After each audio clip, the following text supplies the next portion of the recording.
অনেক দিন থেকে নিয়ে খেতে ইচ্ছে যাচ্ছিল গোলাপ জামুন আর রসগোল্লা। কিছুদিন আগে বানিয়েছিলাম, তো ওগুলো শেষ হয়ে গেছে, তাই ভাবলাম যে আজকে দুটো মিষ্টি একসাথে বানাই আর তোমাদের সঙ্গে শেয়ার করি। তো প্রথমে বানিয়ে নিয়েছি আমি গোলাপ জামুন ভিডিওটা আমার সত্যি বলতে কি আমি প্রথমবার ট্রাই করেছি। বিশ্বাস করো এতটা ভালো হবে আমি ভাবতে পারিনি।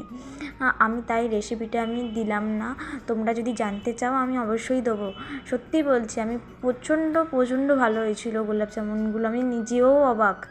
প্রথমবার এরকম বানিয়েছি, এতটা সাকসেস হয়েছি আমি নিজেও কল্পনা করিনি। তো রসগোল্লাটা আমি আগের বারেও বানিয়েছি, ভালো হয়েছিল, তাই আমি এবারে দ্বিতীয়বারে আমি তোমাদের সঙ্গে শেয়ার করছি।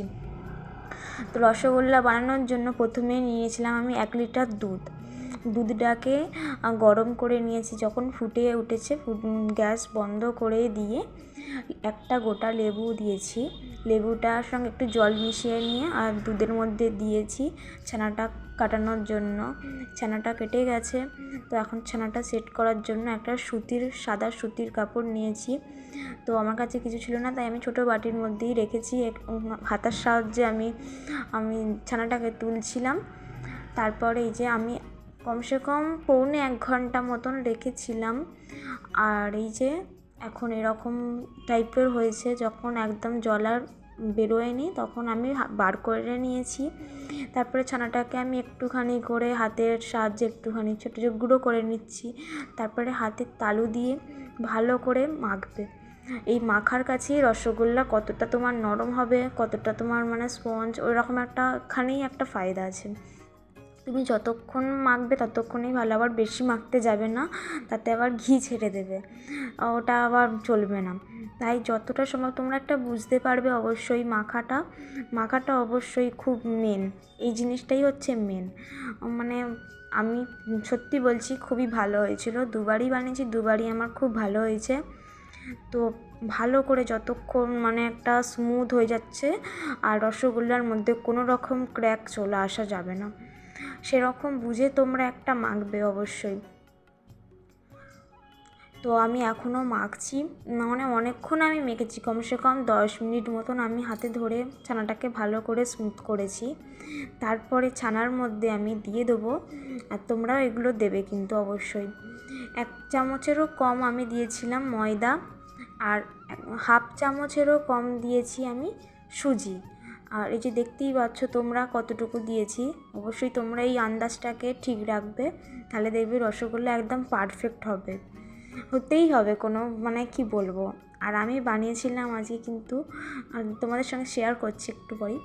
আর এই যে দেখো ভালো করে ছোট্ট একটা, যেমন লুচির থেকে ছোট যতটা পারবে সম্ভব আমি করেছি।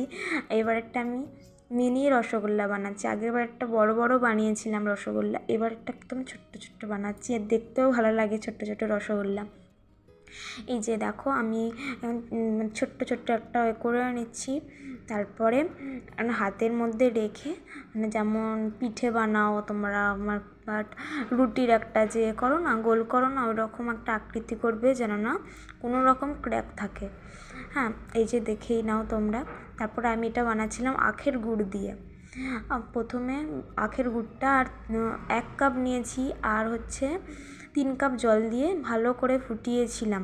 তারপরে হচ্ছে 10 মিনিট আমি হাই ফ্লেমে দিয়েছিলাম, আর চাপা দিয়ে রেখে দিয়েছিলাম। একবার মাঝের দিকে নেড়ে দিয়েছিলাম, অবশ্যই হালকা হাতে নাড়বে, হ্যাঁ।